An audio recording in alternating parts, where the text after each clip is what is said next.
Thank you everyone for coming today. One note about like the feedback forms just before we begin is that we're giving extra house points for filling that out. So like you just choose a house to get house points if you're in our mentorship program. So that's just like something fun to incentivize you because we really want you to fill it out. Yeah, so first we're gonna start with a small intro to machine learning. I'm just wondering, are any of you familiar with that or is it just new to everyone?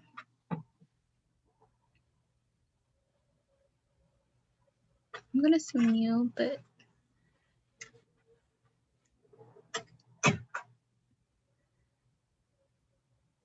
okay, yeah, so we're going to tell you, like, if you've taken CSM 146 or EEM 146, you'll probably know a little bit of this. And this is just like a little bit of an introduction. So one way to define it is as the study of algorithms that improve on their performance P at some task T with an experience E. And a well-defined learning task is given by these three things, P, T, and D. So you want to have some way to improve the performance, some way to measure that. You have some task you're trying to do, and experience E is some sort of example or what you're using. So for like one example is T, that your task could be recognizing handwritten words, and P would be measuring the percent of words you correctly classify, and E is a database of human labeled images of handwritten words that you already have. So there's like a bunch of other examples. So like you could say like another task could be like playing checkers, and the percentage P, performance P would be the percentage of games won by an arbitrary opponent. And E experience could be like playing games against itself. Does that make sense like a little bit? Feel free to just send questions in the chat if you ever get confused. And I'm just gonna keep going. So the next thing is like why machine learning? So it's used a couple of times. So it's used when human expertise doesn't exist. So it's like navigating on Mars is one example of that. Another time is when humans can't explain their expertise, like speech recognition, because there's all these sounds and like you see the waveforms, but you don't know why. It's hard to explain why you recognize the sounds the way you do. If you're trying to customize models like with personalized medicine, so like for different people you'll want to do it a little bit differently, then machine learning is really helpful. And then also if you're basing models on huge amounts of data, so like genomics, there's a ton of data and there's a lot of ways you could try processing and learning it. So machine learning is really handy then. It's not always useful though. So like there's no need to like learn to do things that are algorithmic, for example. So like calculating payroll, like sorting items, like stuff you'll see in CS31 or 32 where you're like finding the shortest path. You can do all of that with like a really simple algorithm. So there's no need for machine learning in those examples. And trying to do that is like maybe like overkill for your problem. So here's like a couple of different types of learning. There's like, I guess there's different ways to classify learning. So one way to classify it is based on how much training data you're given or training examples. So supervised learning is when you have training examples that are labeled. So like, let's say you're trying to ask, is this a cat or a dog? That means for supervised learning, you'd probably want to have pictures of cats that are labeled as cat and pictures of dog that are labeled dog. So you'd have like the picture and then you'd have a label. So that way you have these mappings that you can use to predict for unknown pictures of possibly cats or dogs.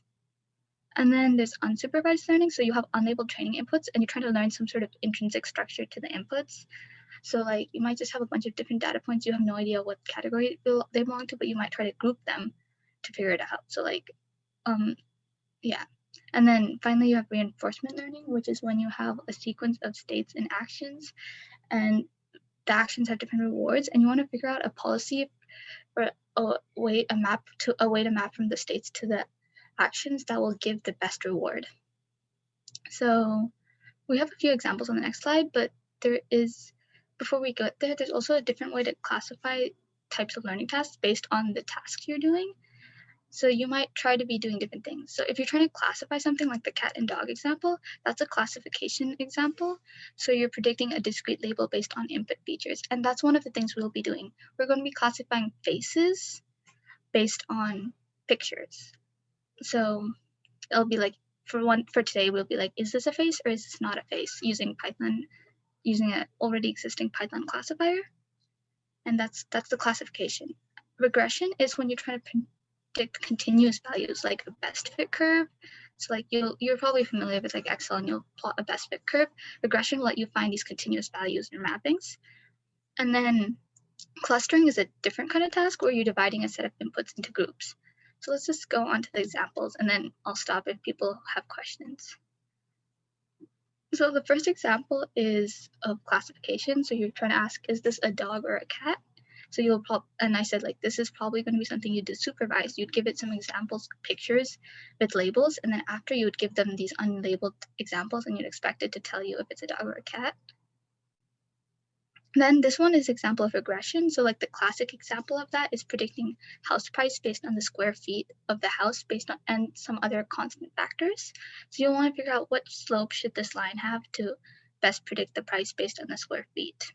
And that's like one of the classic regression problems. Next is clustering. So you have all these unlabeled data points, and you're trying to group them based on the clusters, because you can kind of see that these are kind of one cluster, these are another cluster, these are a third cluster, just based on how close these points are to each other. So this can be meaningful in a couple of different things. So like, I think not this image, but next image, which is customer segmentation. You might want to cluster customers into different regions, and then if you're doing business, you might want to market or use different strategies for each customer group. And then there's also a genomics application where you kind of group individuals by genetic similarity. Yeah, so like this one is an example of clustering.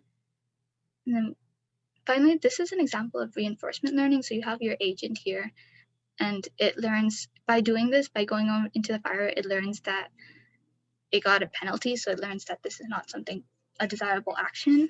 And that's when it updates its policies. So like, we're not going to go too much into that. This is just an overview on that. Does anyone have any questions about what we did so far? Yeah, so the one we're doing is classification mainly. So like today, we're going to be doing classification.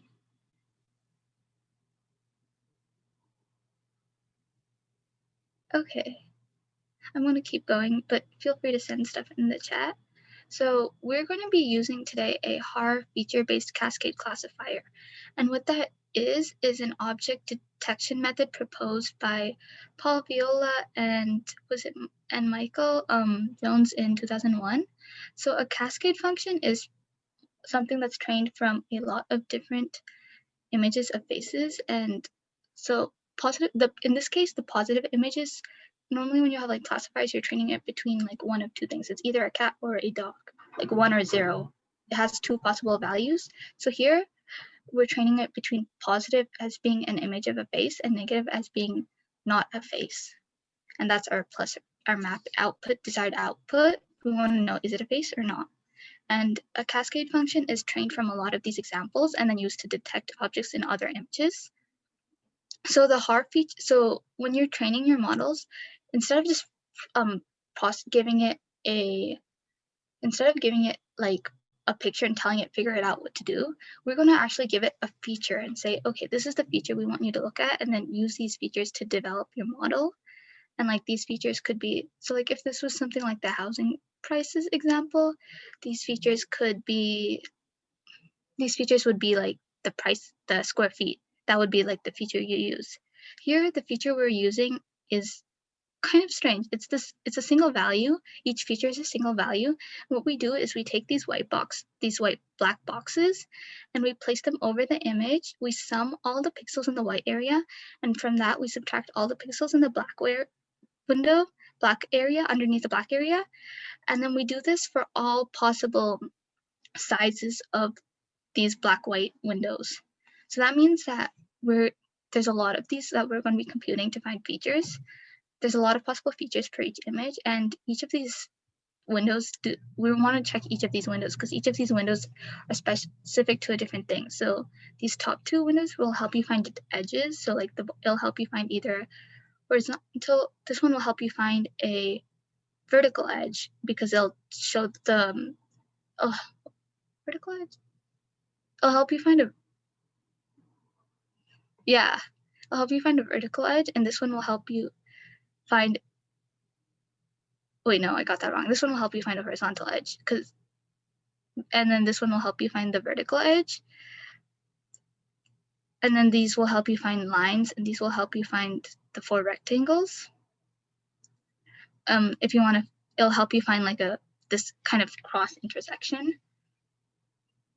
And then, okay, so we are going to need to compute this for a ton of different windows and samples, because we're looking at all of the possible ways to compute these black-white segments.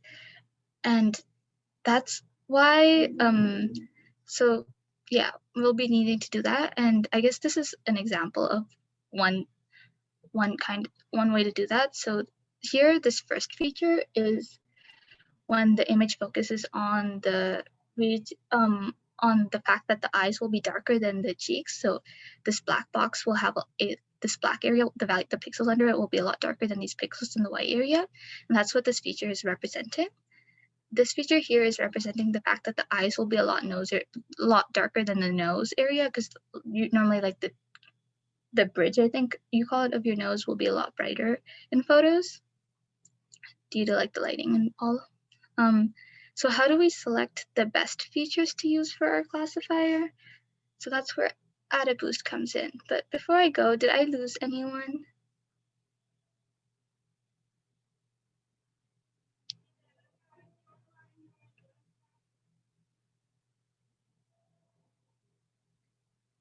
Okay, I'm gonna keep going, but yeah. So we have all these, like we said on the previous slide, we have a ton of these different features. We're like, which ones would be most helpful in identifying, is this a face or is this not a face? And that's where Add a Boost comes in. So what it does is it combines a lot of these weak or base classifiers to form a strong classifier. And this makes sense because if you look here, this is not enough to decide that this is a face and classify a face. So that's why we need to combine a lot of them to distinguish different faces and to be able to identify that it's a face. Because you could have the same pixels, like darker and lighter, have it in a similar value for different objects, not just faces. And I'm just going to backtrack a little bit. So what you do once you calculate the single value feature is you put a threshold. So this feature takes on a single value. So what you do is you compare it to some threshold value, and if it's greater than the value, you say this is probably a face, and if it's less than that, you say this is not a face. So like that will probably perform really poorly if you just do something like this with one of these. You won't have the greatest accuracy for deciding whether something's a face or not, which is why we're using Add a Boost to combine a lot of these different classifiers. So yeah, so like these weaker base classifiers will only perform a little bit better than randomly guessing normally. And then here, each of these weak classifiers is just computing one feature on the training image and then deciding some sort of threshold for it. So if it's above, if the value of the feature is above the threshold, we'll say it's a face. If it's below, we'll say it's not a face. And then, yeah, so Add a Boost is an algorithm that does boosting. So boosting is combining these classifiers, and it does it in a greedy way, and that minimizes a function related to the classification error, because we're trying to improve the accuracy. So we want to classify as much as we can properly. So this minimizing the classification error will help us do that.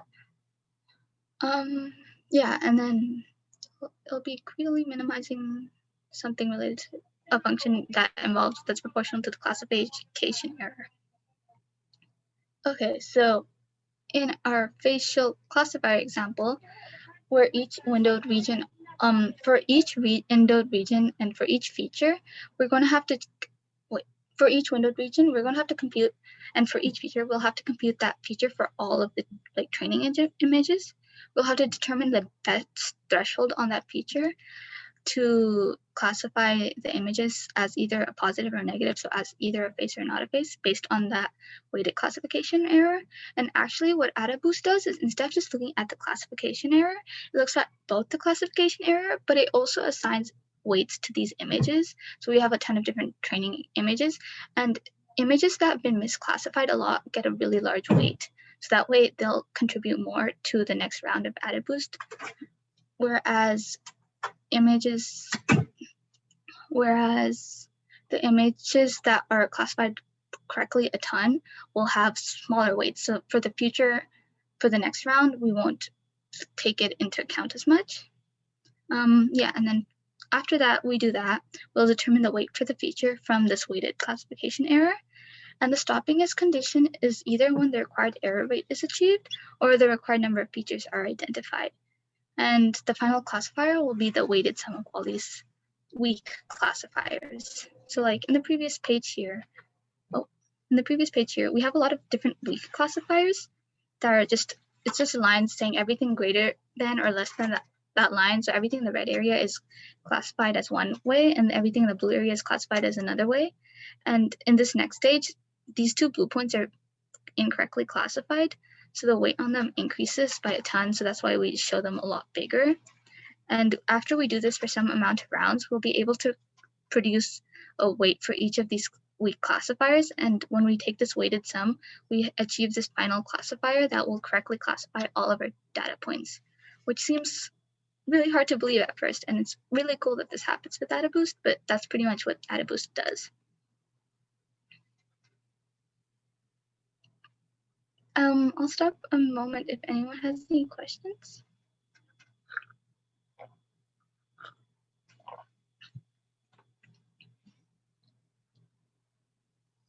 Okay, onward we go. So this is all just to like give you guys background anyway. So you can be like, I kind of know machine learning and I've used it to do this thing, and you understand what's happening on the underlying side. So this slide here is kind of about efficiency. So like we said, there's a ton of different features to compute. That's going to be really inefficient computing each of the features for like every possible size of the feature, and then trying to add that to our final classifier. So what we want to do is actually first say if it's not a face region, we just want to discard that for sure. And then after choose the features on the face region, what is probably a face region, and then use that to decide if it's a face or not a face. So the idea is to have a simple way of checking whether windows are a face region or if they're not a face region. So we'll group them into different stages and then apply them one by one. Apply the features apply them one by one. So if a window fails a stage, then we'll just discard it from consideration, and we know that window does not have any faces. And then otherwise, if the window passes, you'll apply the next stage of features, and anything that passes all these stages will be face regions, and there'll be a face there. So then, yeah, so then the cascade function is just learning based on this concatenation of several classifiers using all of the information collected from the output of a given classifier as additional info for the next classifier. So like hopefully this helps you visualize it. So here, like you have your image window and you pass it through this first stage. If it fails this first stage, you can just know there's no face in here and you'll reject that sum window. This is to detect if a face is in a region, and otherwise you'll check the next stage of features. And if you reject it, it'll go here. Otherwise you'll keep going. And then once you end up here, you'll know that this region does have a face useful features for our classifier.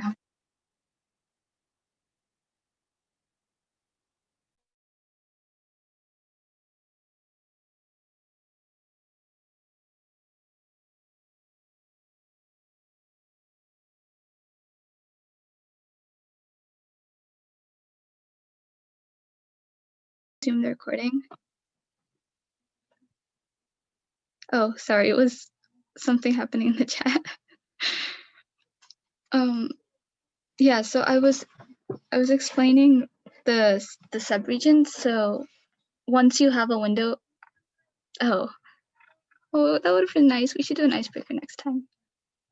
We can do that next time.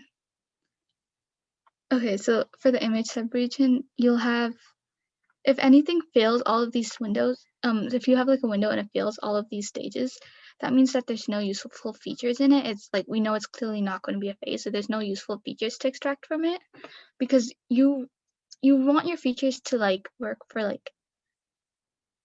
for the cases that are tricky. So like something that's might be a face but it's not actually, and you need to choose features that will help for that, and that's why we're rejecting a lot of these sub windows, and because that won't help us build, if they don't have a face, that won't help us build a classifier to detect faces.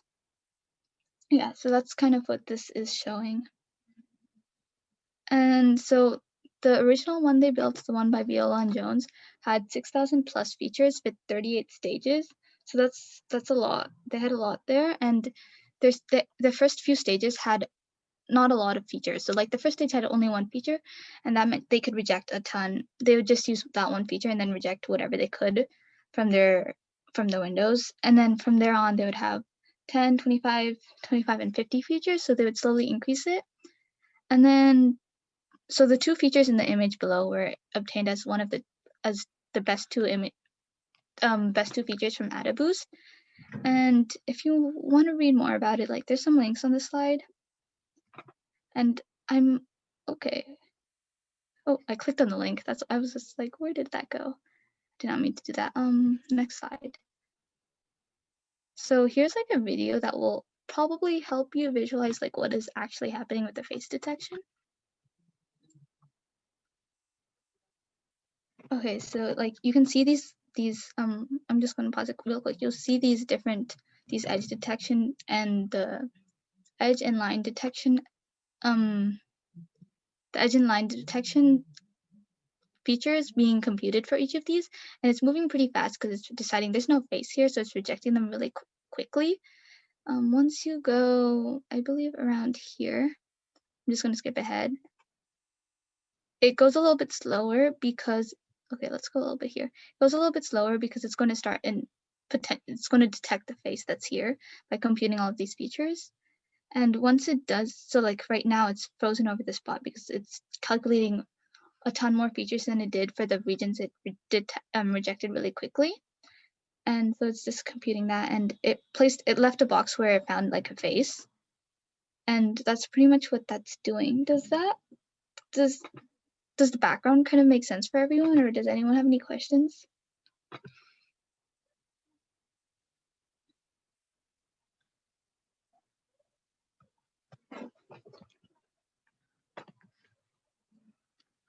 What happens if your face is sideways or crooked?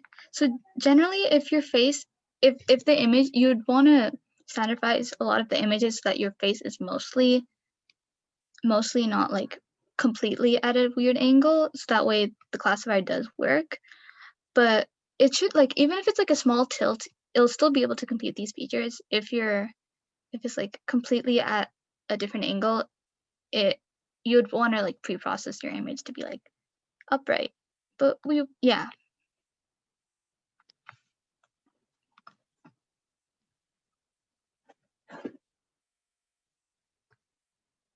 Is everyone okay, or like was this a lot that went over their heads? This was just to try and give you some background and make it exciting, but hopefully people are following. Feel free to like unmute or like ask a question or anything.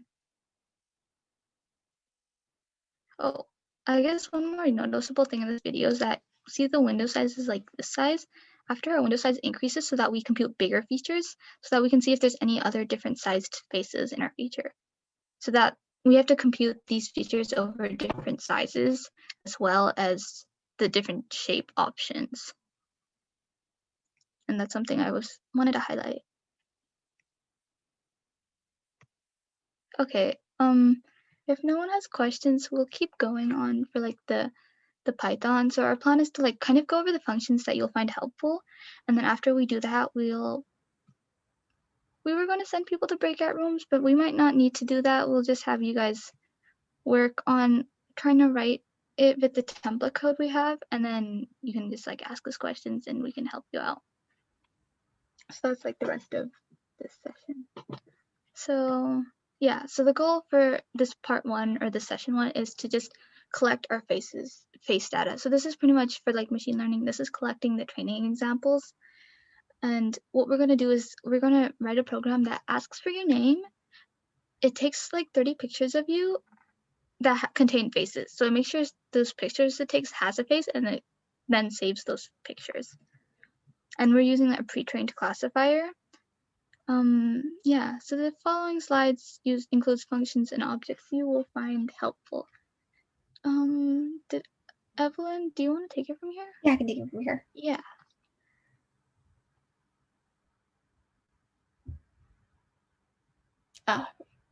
Yeah, we're just going over briefly some functions which you can use.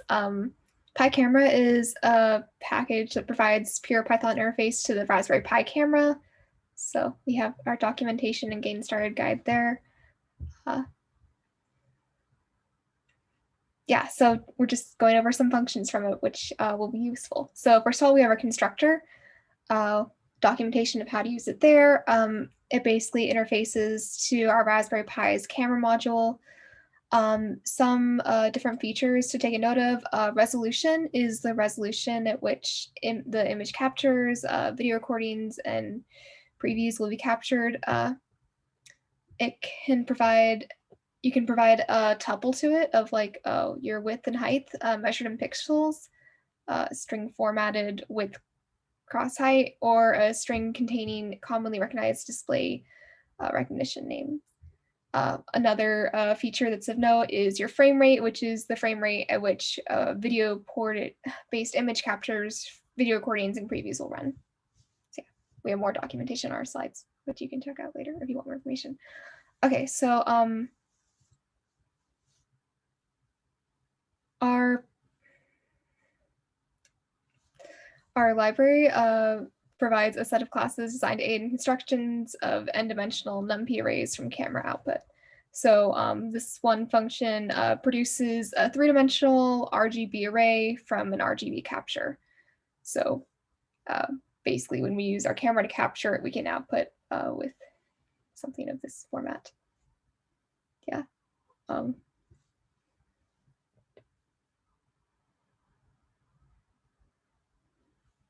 And when we're doing our output, we can reuse our output to produce multiple arrays, but in order to do that, we need to empty our array with this truncate command between captures. So we have examples there.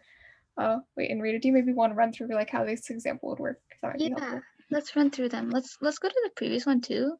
Okay. So here, the first one thing we haven't talked about is with as statements, but pretty much this will just create the PyCamera object as with the name camera, and that means that this PyCamera object is only exists within this indented block below. So after that, the camera will be closed because this automatically takes care of that. We aren't going to use the with as statement, but that's just what that's doing. It's creating this camera object that only exists within down here. And then here we're creating this PyRGB array and notice that we pass to it the camera object, and notice that another thing you can pass to it is the size. So like that's like the resolution of the PyCamera object, and we're using that as output, and they called it that because we're storing the output of the camera as these pixel values, I guess, in that array. So Evelyn's probably going to go over the camera.capture function next, but that's just storing and capture and output, and RGB is like the format we're storing it as, and then we're printing that we're just printing the shape and printing the shape of the image we captured. The notable thing to note here is that they reused the array and took two captures, and between reuses they had to truncate it they had to empty the array using truncate with the parameter 0, and that's like the big notable thing to note over here, that we're between captures. So like here's the first capture, here's the second capture, we truncated the array in between. Yeah. Yeah, we'll tell you when or not to like specify parameters, but you can just ignore this slide. Okay, yeah, so some more PyCamera functions. So we just have some of the relevant ones which you will probably find very useful to use here. The close function releases the camera resources, so you want to call that at the end of your code, so that way you are not having that open. Capture captures an image from the camera and stores in our output, and we have in our following slides more snippets from documentation. Yeah. So some more on capture. if we don't have a format, or a format is not, it must be a string specifying the format you want the image to output in. This format can be MIME type or one of the following strings. JPEG is for JPEG, PGN for PGN, GIF for GIF, like etc. We want to generally do the RGB one because our function is going to be doing that, right? Yeah, it'll be using, if I remember it, either the RGB or the BGR. But yep, we'll be using those. So like, yeah. Yeah, okay, and then the use video port parameter controls whether the camera's image or video port is used to capture images. It defaults to false, which means the camera's image port is used. This port's slow, but it produces better quality pictures. If you need to rapid capture up to the rate of video frames, you can set it to true, and then so that way it would just use the video capture instead. Yeah, when it is true, the splitter port parameter specifies the port of the video splitter, so the image encoder will be attached to. It defaults to 0, and most users will have no need to specify anything different. It's ignored when it's set to false, and you can see that for more information about the video splitter. Yeah, there's documentation links on every slide to like get you to the documentation for this function, and then to get you to general documentation, and then a getting started guide. So like there's a lot of info if you want to look at it. We tried to parse it for you. So everything you need should be on these slides.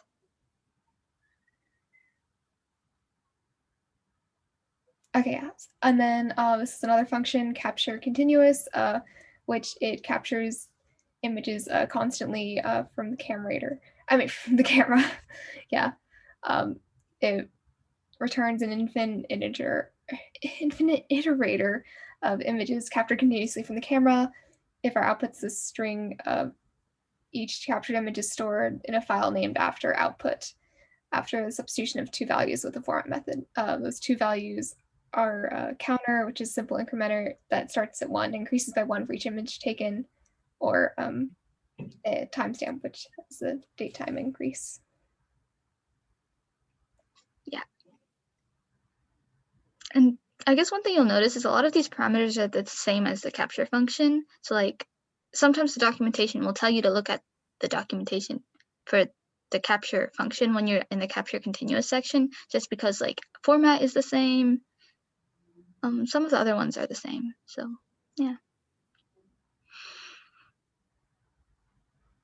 Okay, yeah, finally, if our output is not a string, but like it's a write method, it's assumed to be a file-like object, and each image is simply written to this object sequentially. In this case, you'll likely want to write something to the object between the images to distinguish them or to clear the object between iterations. If output's not a string and has no write method, it is assumed to be a writable object supporting the buffer protocol. Each image is simply written to the buffer sequentially. Okay. So, oh yeah, sorry, go ahead. No, I was gonna click on it because I knew the question was coming. Oh, here it says those parameters are the same as in capture. A question in the chat. Okay, so the question is, what does it mean to have a write method? So if your output is an object and it has a specific method called write that will write, and what that method will do is it'll write to something. So it might write to a file. So that's what it's saying when it says that your output has a write method. So it's assuming the output object is a file because of how files are, or like a file-like object because of how files are treated in Python. And so like if you're trying to, this is maybe a little bit of a tangent, but so like if you're in Python, if you're trying to read or write files and using like the libraries for that, they will have methods called read and write to like read from files and write to files, and that's pretty much what it's saying with write. So if it's like a file-like object, it'll have this method, and that's what it's checking for. Does that help? Yeah. Okay.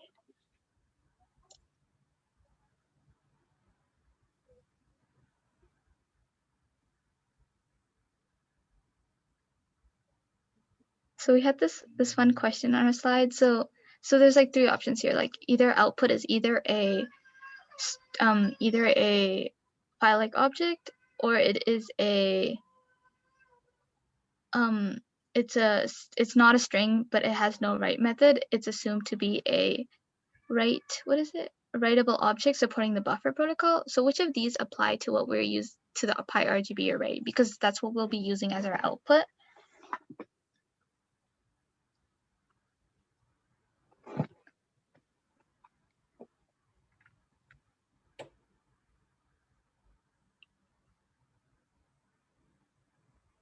It's okay if people don't understand, because it might not be really obvious.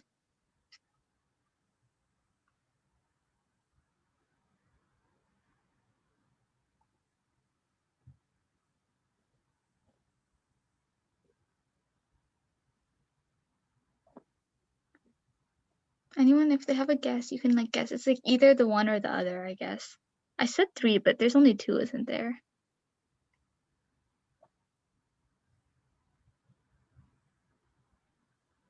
Oh yeah, okay. The one option is a string. The other option has a write method, so it's like a file-like object. The third option is that has some sort of buffer protocol where it writes sequentially, or like buffer is kind of like an array. I kind of gave it away. I'm sorry.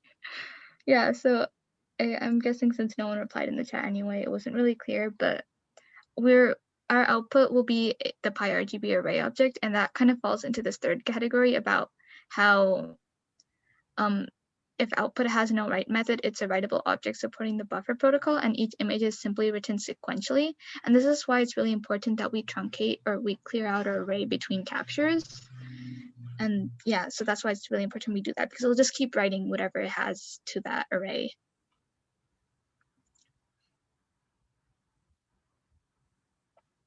Okay.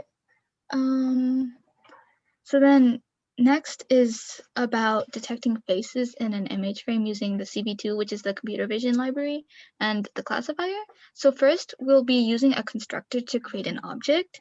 So we haven't really, when we did Python workshops, we didn't really talk about like objects in Python, but this is really similar to what you'll see in like CS31 or 32, if that helps, where you'll call this function and it'll return the object. So you can assign this constructor to a variable, and what you'll do is you pass it a file name, and that'll load the classifier from the file. So we have a file that we linked in our tiny URL assign-in sheet / everything document, and that's where the classifier is that we'll be using, and you'll pass the file name to that into the function. And then once you have your object, there's a lot of relevant member functions that you call by using the dot and the name of function operation. So one is called detect multiscale. And what that does is it detects objects of different sizes in the input image. And since it's based on the specific classifier, it's not necessarily forced to identify faces, but because we're giving it a classifier for faces, it'll be used to detect faces. And the detected objects are returned as a list of rectangles as coordinates with the x coordinate, y coordinate, width, and height.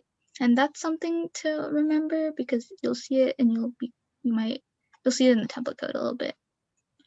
And then some of the important parameters are image, which is your matrix of the image the matrix of the image where the face is detected.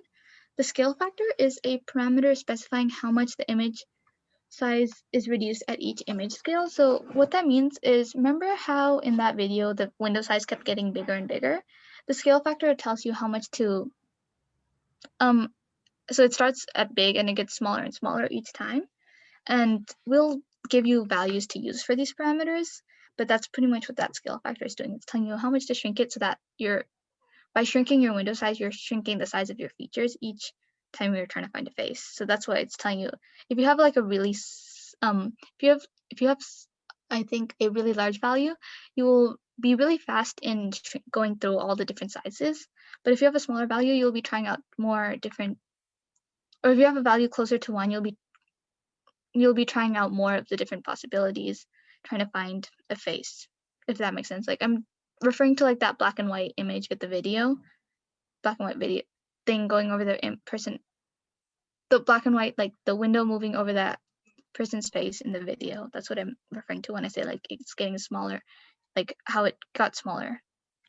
And then min neighbors is pretty much telling you the quality of your classification. So it specifies how many neighbors each candidate rectangle should have to retain it. So remember how different rectangles were shown on the screen once it found a face? If you have some number of minimum neighbors, that means you saw a face in multiple of these different frames. And since those frames were really overlapping, if you see faces in multiple number of frames, that means that there is a very good chance that there is a face in one of those in all of those windows actually. So the higher the number, it means the fewer false positives you'll have. So the fewer ones you'll falsely identify, and the more certain you are that that windowed region you have or has a face. Does that make sense? It's kind of dense. A lot of this stuff is a little bit dense.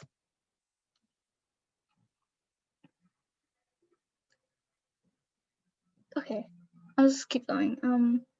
So the title of the slide is the name of the classifier file we're using. So that's what you would pass into your Cascade classifier.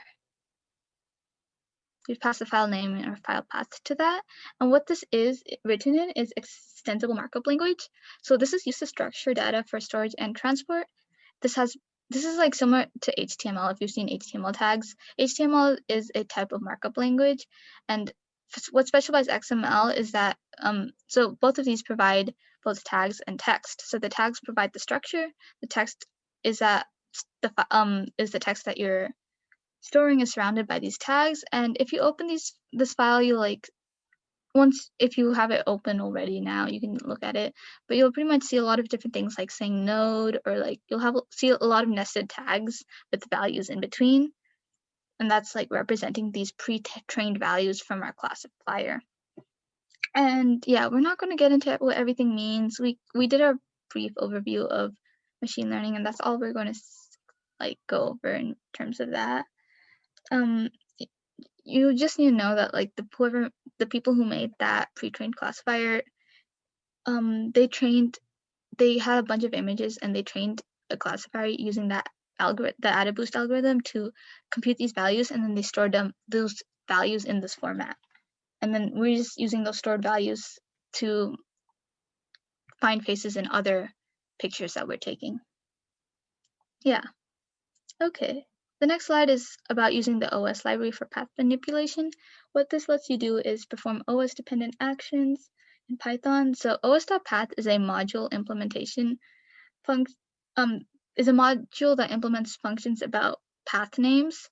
So we'll be using two. We'll be using make_dirs, which will recursively create a directory with all intermediate directories needed. So for name, you could specify a large absolute or relative path. So you could specify something like images slash, and then you could put in a name like John slash 1 slash, and what make_dirs will do, it'll make, let's say like none of those directories, like the images directory, the John directory, and the 1 directory don't exist. Make_dirs will make all of those for you, and then I'll make sure it makes all of those for you in the file system you're using.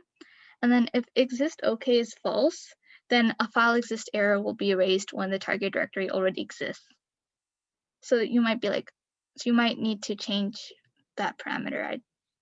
Yeah, and then there's the os.path.exists, and you give it a path, and it'll return true if the path refers to an existing path or an open file descriptor, and it'll return false for broken symbolic links. So like here we have it if os.paths.exists and then foo bar. So notice this is like how Unix specifies paths, which we talked about a while ago when we did like the Unix tutorial. This is the Unix way of specifying paths. It will return true if this already exists. And this kind of path, so like quotes and then the path and the end quote, is kind of what you would specify in name if you're trying to create a directory that's not in your current folder. Yeah.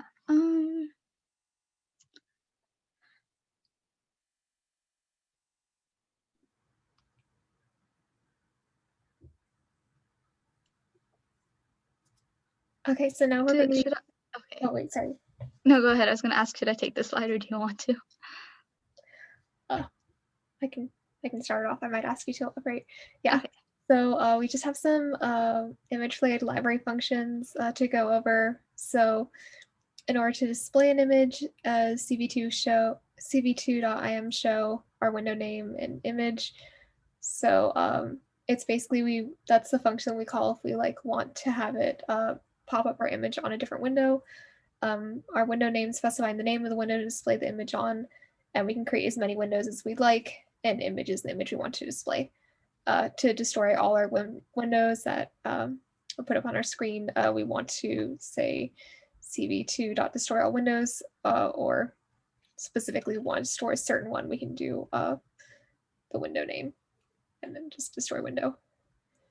In order to save an image, we want to do IAMWrite to the file we want to save in, and then also what image we want to save in, we want to be saved. And then, wait, can you maybe do the keyboard time one? Yeah. So for the keyboard event, what this does is you'll wait some number of milliseconds for a keyboard event. So like any button is pressed on the keyboard, and if you press a key on the keyboard in that time, it'll record, the program will record that key and I'll continue. But if 0 is passed, you'll wait forever for that. So we're not going to use the parameter 0, and I'll wait forever for a keystroke. And once you do this, you can also use this to detect specific keystrokes pressed. So I think we have an example on the next slide of that, of a specific keystroke being pressed.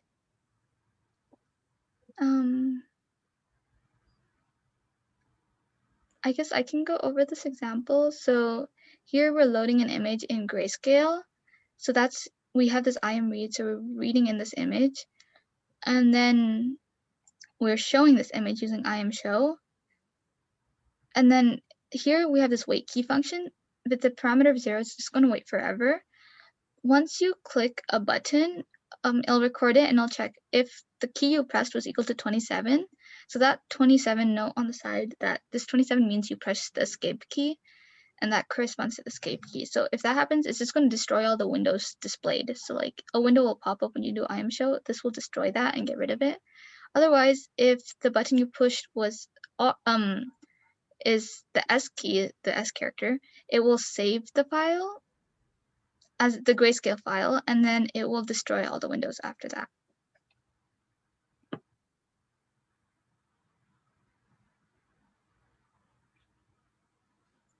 Okay, yeah. So this CVT color can be used to change the color space. So we have, there are like a bunch of different color space conversion methods. We'll look into only two, which are the most widely used ones, BGR to gray and BGR to HSV.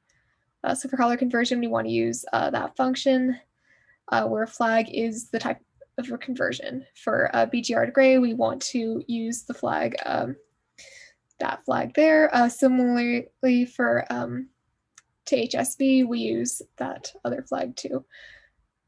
Yeah.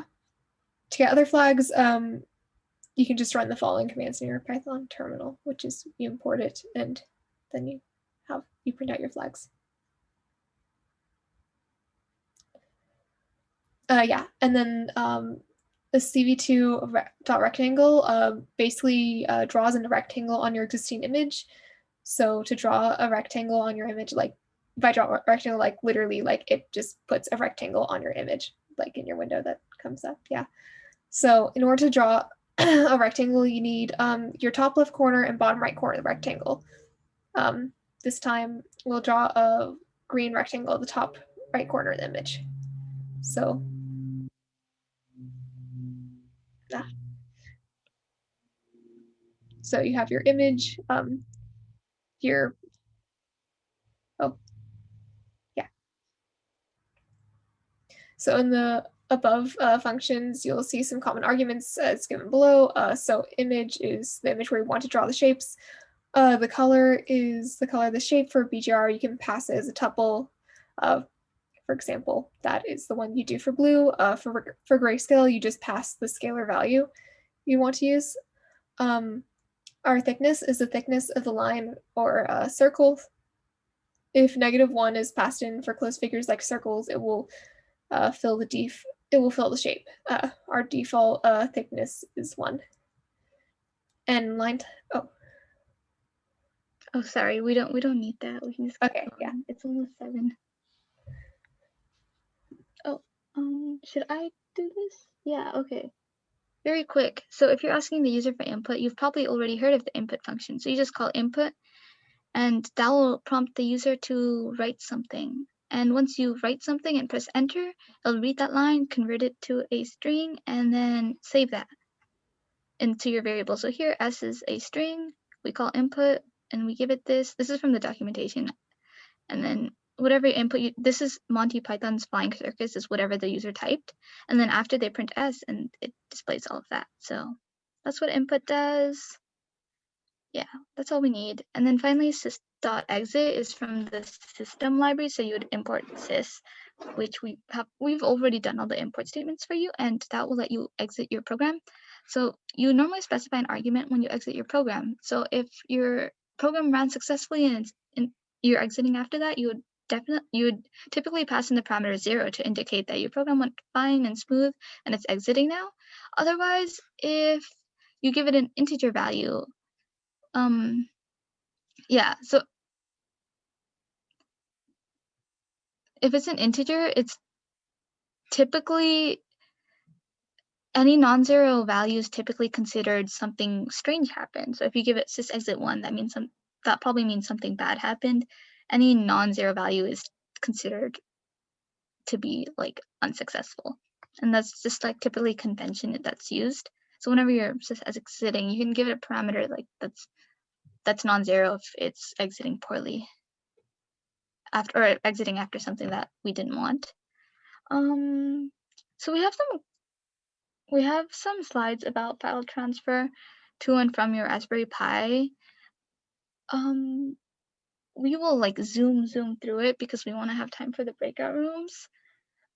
And this is pretty much what you'll do this is similar to how you would like access the Linux servers or something like that. For Mac or Linux, you can use the scp command, and what you do is if you're copying from your computer to your Raspberry Pi, assuming it's plugged in and connected, you would just type scp, you'd specify the path on your local machine, and then you'd specify a pi at raspberrypi.local, and then you put the destination path. So you would put in whatever, like documents or whatever path you wanted to go to on the remote, on the Raspberry Pi. Yeah, you might not get to that today. So on Windows, the easy way to do it, the way I do it, is I use SCP. So what you do is once you install it, you can just specify the Raspberry Pi.local, port 22, username Pi, you put in your password and you can just open it up, and it's like a drag and drop file explorer. Otherwise, the scp command does also exist and you can use it if you want. Yeah, and then you will probably not get here by today, but with this, hopefully you'll have time to like get it working by our next session, which is week 7. What this command, you would run these 2 commands in your Raspberry Pi shell. So this $sign just means it's a bash command, or it's like a shell command that you're running in the command line. So you don't actually enter the $sign, you just enter the pip3 install, and you can just copy paste that. And then you would run this command too. So you're installing all the Python libraries. That's what pip does. It's installing the Python libraries for you. Yeah, we already went over what OpenCV was in a previous session. And then once you want to run your program, what you do is you'd run it with Python 3, because we're using a Python 3 version. Our programs are all Python 3, and then you'd put your name of your program or the path to your program, and that's what goes here. So like if you're in your current directory, you can just put the name of your program. If you're in a different directory, you'd have to put the path to that program. So you can provide a relative path, or you can provide an absolute path. And if you don't remember that was session, they've been weirdly numbered, but that's like the Linux tutorial. Okay, yeah, let's just show you guys the template code before we continue. Yeah, so like here's the final thoughts. Hopefully you made some progress by the end of today, and we'll hopefully have time to reconvene a little bit before we split up.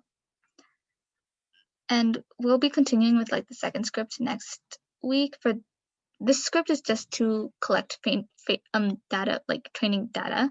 Next time we'll be actually using that to classify different faces and detect specifically someone's face, or use these examples to train a classifier that detect like a face and say that face belongs to John or something like that. So if you go down to this tiny url.com/artpy, and then you go here and then you go to files, you can just go in here. You will download. This is the frontal face classifier. This is the classifier we're using. I clicked on it by accident, but yeah, you'll see this is XML. So there's like, it's a lot of nested tags and values, and that's all we'll say about that. This is the template code that you'll want to download, and notice how we have comments saying this is what you should change. Notice we specified we want the resolution here and the frame rate here. So we tried to make it specific, and depending on how this goes, next time we might have the coding be more or less involved, depending on how people find this to be, with this much template code provided. So we have like different to-do statements and part numbers. And some of those things they all say what to do in those lines, and some say how long it should be. So like, notice that there's a cleanup section that will like clean up, and then it specifies how many lines to add and kind of hints at what you should do. Okay, I'm going to stop the recording for now.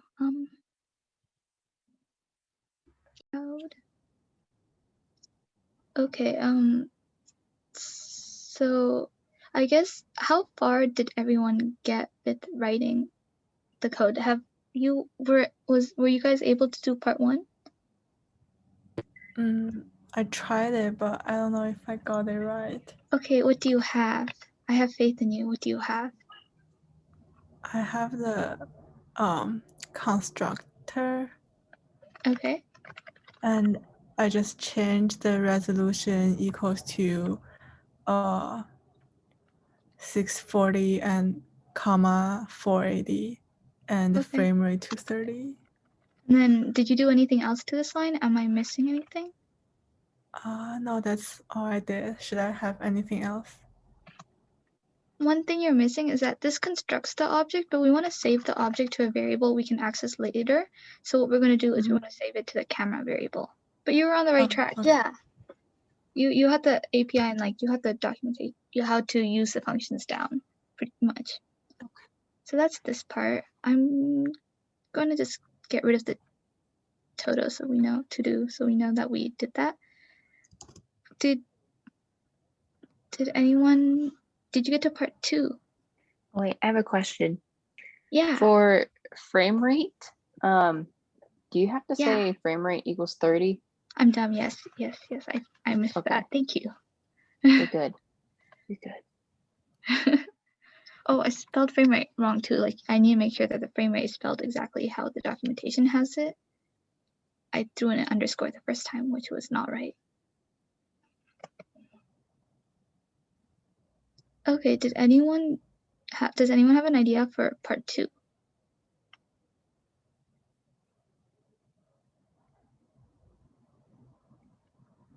This is where I got stuck. This is where you got stuck? Okay. So what we want to do is we want to set up the PyRGB array object to produce an array from an image capture. So I guess what's the first thing we need? We don't have a PyRGB array yet. So what should we do first?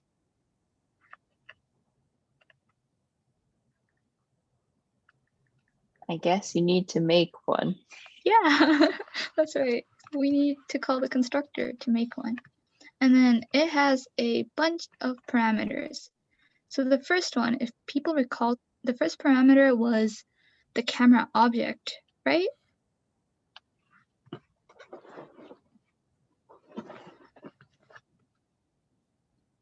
Yeah, people are look. I can tell you what slide it's on too. It's on slide. Oh, someone's in the chat. 19. Okay, yeah, slide 19. Okay, thank you, because I have too many things open. Yeah. So the first thing you pass in is the camera. So what we can just do is, since we called our camera object camera, we just pass it camera. And then next thing we want to do one more thing. We want to specify size. What should we use? Hint, hint, look a little bit higher. Yeah, we want to give it the same size that we said the resolution is. So all we do is, since these are keyword arguments, I believe they're called. So what you do is you can just give it the name of the parameter you're trying to set for this function call. You give it an equal sign and you give it the value. So this is 640, 480. Yeah, so that's what you'll do. Pi camera, we created our camera object, we created an array. So we did part 2. Did anyone look ahead to part, and I know this might have thrown you guys off that I had the equal sign here, but I didn't have that equal sign here. But okay, does anyone know what happens in part 3?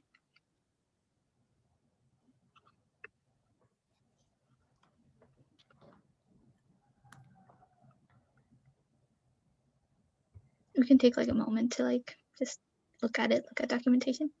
Yeah, we do want to do something with the classifier file. How do we do that? How do we call the classifier file?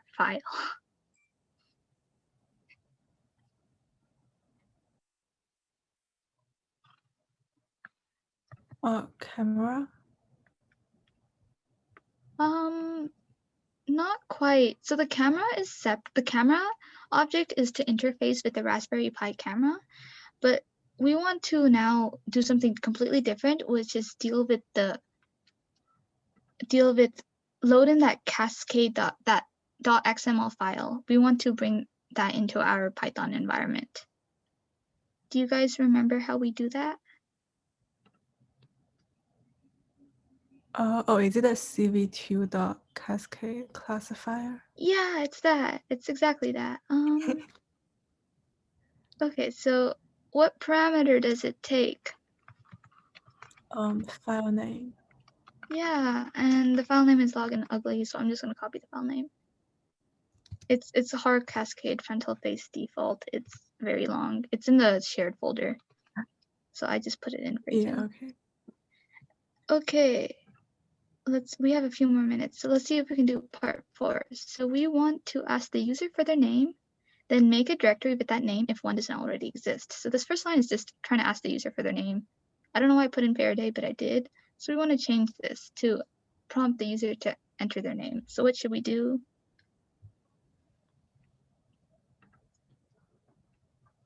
What should we do? Input, yeah. And then, do you know what I put inside the input function? What the parameter is? Is that what you ask them to do? Okay. Yeah. So you can put whatever you want printed. So I guess, what's your name? Or whatever, if someone has a better idea of what to put in here, you can put in whatever you want to prompt the user to enter their name. And then notice that we have this line that dir name, that's just directory name, and it's telling you that this dot means the current directory. We're gonna make a folder called images, and then we're gonna make a folder with your name. That's what that line will eventually let us do. But this takes us to part 5. Do people need a minute to look at what part 5 is?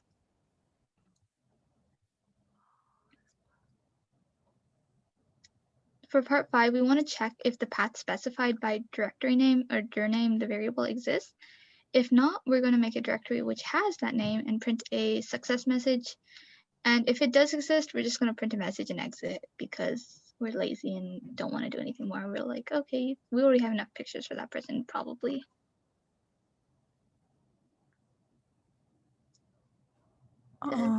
Yeah, go ahead. Do we just do the os.path.exists? Yes. What do I do with it though? Path.exists. I do that. And we use, what do we use? Our favorite thing, maybe? Yeah. Wait, like a variable? If statement. Yeah, we're checking if. I'm sure you had that. I'm like, oh, there's only a few minutes left. So if that path exists, so what do I put inside here? What does it need? What parameter? The dir name. Yeah, that's what it needs. And then what should I do? Sorry. If it exists, and we just print like a success message. Yay. Wait, no. This is checking if the path exists. If it already exists, we're going to print a message and exit. So I guess it could be a success message. It's just going to print that it exists and it's just going to exit. I'm going to call this not a success, but it can be whatever. It could be different too. Like if you wanted, you can make it behave differently. So like you can make it empty out the folder or still take pictures, but we're just gonna say it already exists and exit. So what do I do else? What else should I do?